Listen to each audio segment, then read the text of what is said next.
अस्सलाम वालेकुम प्यारे बच्चों, उम्मीद है आप सब खैरियत से होंगे। मैं हूं आपकी उर्दू की टीचर मिस रबिया और मैं आपको खुशामदीद कहती हूं स्टीम एजुकेशन में।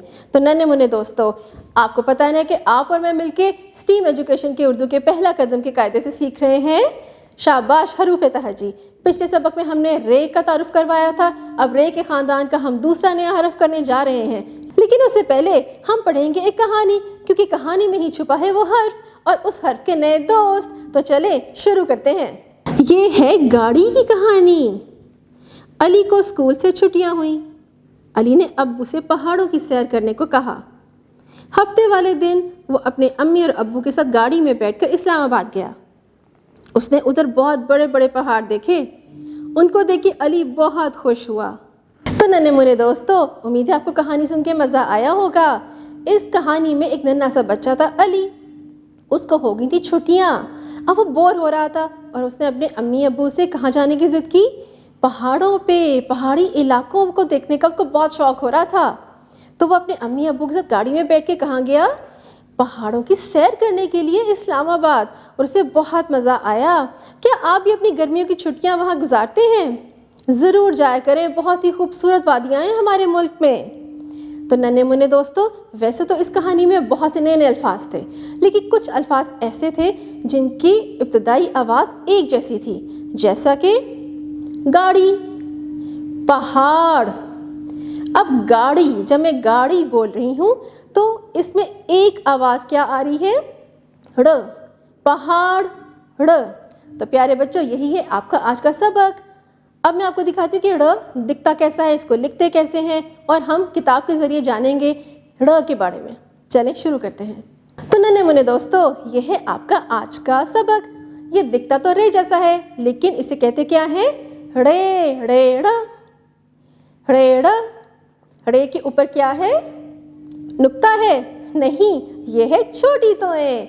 रे के ऊपर छोटी तोएं, और इसे क्या कहते हैं? रे, ड़, रे, ड़। इसके बारे में मैं बताती जाऊं कि ड़ किसी भी लफ्ज़ के दरमियान में भी आता है और आखिर में भी आ सकता है। जैसे कि गाड़ी, गाड़ी के दरमियान में ये आया। पहाड़, पहाड़ के आखिर में ये हर्फ आया। ड़, रे, ड़, रे, ड़। अब खोलिए अपनी किताब और हम जाने के ड़ के बारे में। तो नन्हे दोस्तों, अपने ये किताब का सफ़ा देखिए, कितना रंग बिरंगा सा है। सबसे पहले तो देखिए ये बड़ा सा क्या लिखा हुआ है। अभी मैंने आपको स्क्रीन पे भी तो दिखाया था ना। शाबाश, आप तो बड़े समझदार हैं। ड़ेड़, और इसके ऊपर क्या है? छोटी तोएं। शाबाश। अभी तस्वीर में देखिए, इसमें आपको क्या क्या नज़र आ रहा है? दरख्त हैं और बहुत बड़े बड़े से पहाड़ हैं। अभी हमने कहानी में भी तो यही पढ़ा था ना कि अली कहाँ गया था? पहाड़ी इलाकों पे। और ये किस में बैठ के जा रहा है? टांगे पे? रेलगाड़ी में? नहीं, गाड़ी में। शाबाश प्यारे बच्चों, गाड़ी चली पहाड़ों के दरमियान। अब नीचे देखिए कौन कौन सी तस्वीर है? चिड़िया, चिड़िया एक परिंदा है, छोटा सा चूं चूं करता।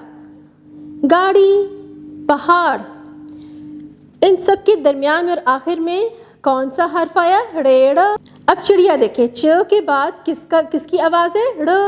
गाड़ी में देखिए, गाड़ी, गाड़ी। रे दरमियान में आया। पहाड़, रे पहाड़ के आखिर में आ रहा है। शाबाश, ड़ेड़। अब मैं आपको सिखाऊंगी कि रे को लिखते कैसे हैं। अपना अगला सफ़ा खोलिए। तो प्यारे प्यारे बच्चों, रे को लिखना बहुत ही ज़्यादा आसान है, क्योंकि ये रे के जैसा लिखता है। चलें जी, अब आप ये नुक्ता देख रहे हैं, इस पे बस आपने अपनी पेंसिल रखनी है, छोटी सी तिरछी लाइन लगाएं और खम वाली तिरछी एक और लाइन लगा दें और ऊपर छोटी तोएं बना दें। तो क्या बना? ड़ेड़, ड़ेड़। अब अपनी उंगली इस पे फेरिए और लिखना शुरू करें। शाबाश। अब पहाड़, कितने बड़े बड़े पहाड़ हैं, इन पे आप भूरा रंग करें, प्यारा प्यारा सा। ड़ेड़। शाबाश। अब क्या करना है? पेंसिल पकड़िए और नीचे दिए गए हुए नुक्तों पे पेंसिल फेर के ड़ेड़ लिखें। शाबाश प्यारे बच्चों, अब नीचे आइए। बगैर किसी की मदद के आपने पेंसिल से ड़ेड़ को लिखना है। छोटी सी तिरछी लाइन लगाएं, नीचे खम वाली एक और तिरछी लाइन लगा दें। तो क्या बना? ड़े, ड़। शाबाश प्यारे बच्चों, अब आपको रे ड़ की मुकम्मल तौर पे पहचान हो गई ना? शाबाश। तो प्यारे बच्चों, आज आपने रे के ख़ानदान का दूसरा नया हरफ कौन सा किया? शाबाश, रे ड़। आप तो बहुत समझदार हैं, आपको तो सारे ये हरूफ ज़हन नशीन हो रहे हैं। अब आपने दोहराई के लिए क्या करना है? घर जाके अपने अम्मी अबू के साथ रोज़ इस किताब की आपने दोहराई करनी है। इस हर्फ को याद करें, कहानी को पढ़ें और देखें कि ड़ से कौन कौन से अल्फाज शुरू होते हैं और ड़ दरमियान में आता है और आखिर में भी आता है। ये आपने ज़रूर गौर करना है। अब मिलेंगे अगली दफ़ा एक नए हर्फ के साथ, एक नए सबक के साथ और बहुत सारी सरगर्मियों के साथ। तब तक आपने अपना बहुत सा ख्याल रखना है। अल्लाह हाफ़िज़।